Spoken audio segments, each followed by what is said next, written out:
Hi, this is my clinical case presentation. The patient presents with a chief complaint of right ear pain. He is a 10-year-old Hispanic male with a complaint of right ear pain for the last week. Mother is in the room and is the primary historian. Patient reports increased pain to the right ear 2 days ago. Hearing is diminished. It is painful to touch and when laying down.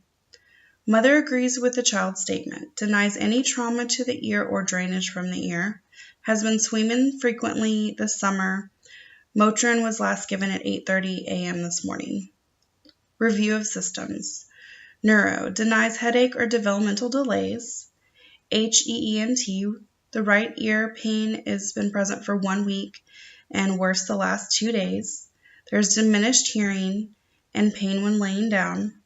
Denies any pain to the left ear, denies any trauma or drainage to the ear, denies runny nose, congestion, neck pain, or sore throat. Cardiovascular, no history of murmur, fainting, or dizziness. Respiratory, denies cough, wheezing, or shortness of breath. GI/GU, appetite is normal, denies nausea, vomiting, or diarrhea, denies dysuria, frequency, or urgency. Endo, no polyuria or polydipsia. Musculoskeletal, denies any stiffness or swelling of joints. Skin, no rashes, bruising, or petechiae. Allergies are none to any drugs or foods. Current medications are none. Immunizations up to date. The child does have seasonal allergies, but no history of surgery or hospitalizations. Mother is healthy with no current diagnoses. He lives with mom, dad, and 2 younger sisters. Zane attends the summer program at the rec center Monday through Friday, has been playing outdoors and swimming this summer, and has not been around anyone recently ill.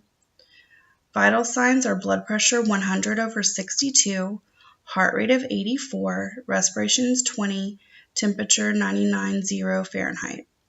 Weight of 110.2 pounds or 50 kilograms. Height is 61.2 inches. That makes a BMI of 20.6, and he's in the 84th percentile.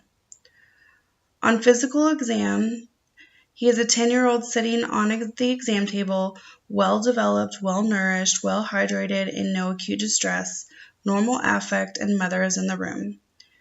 Skin is warm, dry, with no rashes or lesions. Head is atraumatic and symmetric. Pupils are equal, round, reactive to light. Extraocular movements are intact. Normal fundi, normal conjunctivae, sclera, and no strabismus. No redness to the ears, swelling, or displacement over mastoid bone to bilateral ears. Right ear is painful when touched, especially on the tragus. Canal shows redness, edema, and is tender. Tympanic membrane visualized with no rupture noted or bulging. Light reflex is present. To the left ear there is no pain. The canal is clear. Tympanic membrane is normal and light reflex is present. Nose, nares are patent bilaterally. Mouth, normal mucosa, tongue and teeth. Throat, there is no redness or swelling and no exudate noted. Neck is supple, full range of motion, no masses, no adenopathy or tenderness, normal thyroid. Chest is symmetric, clear to auscultation, equal breath sounds, no wheezing.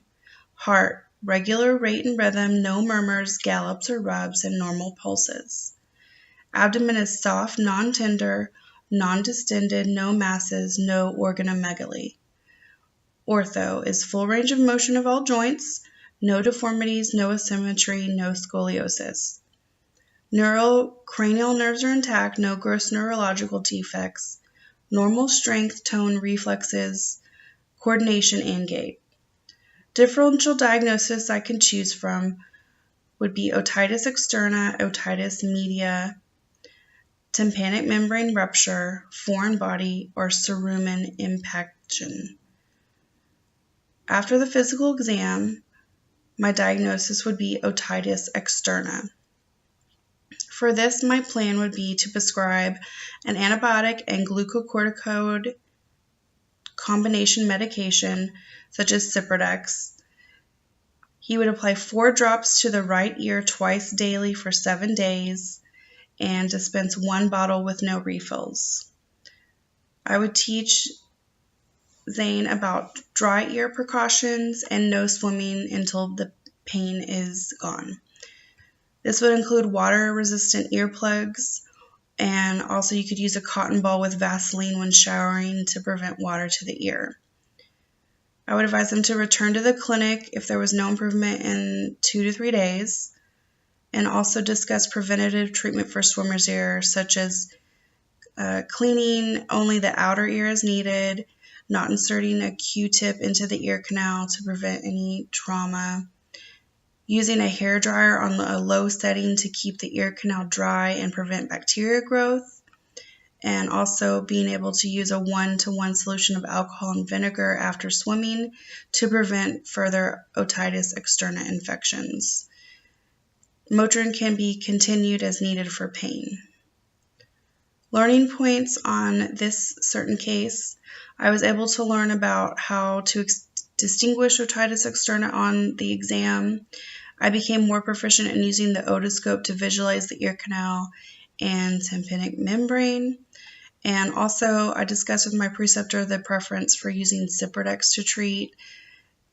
She prefers this because it is due to its antibiotic component to treat the infection, combined with a glucocorticoid for swelling and inflammation. Follow-up was done by the RN at the pediatric office 2 days later, and the mother did report improvement and decreased pain to the patient's right ear. If there was no improvement, the patient would then need to come back in to the office for a second evaluation and exam of the ear, and if that time there was increased swelling of the ear canal, possibly a placement of an ear wick should be done by the pediatrician or nurse practitioner, so the antibiotics drops could reach the whole ear canal and clear up the infection. Thank you.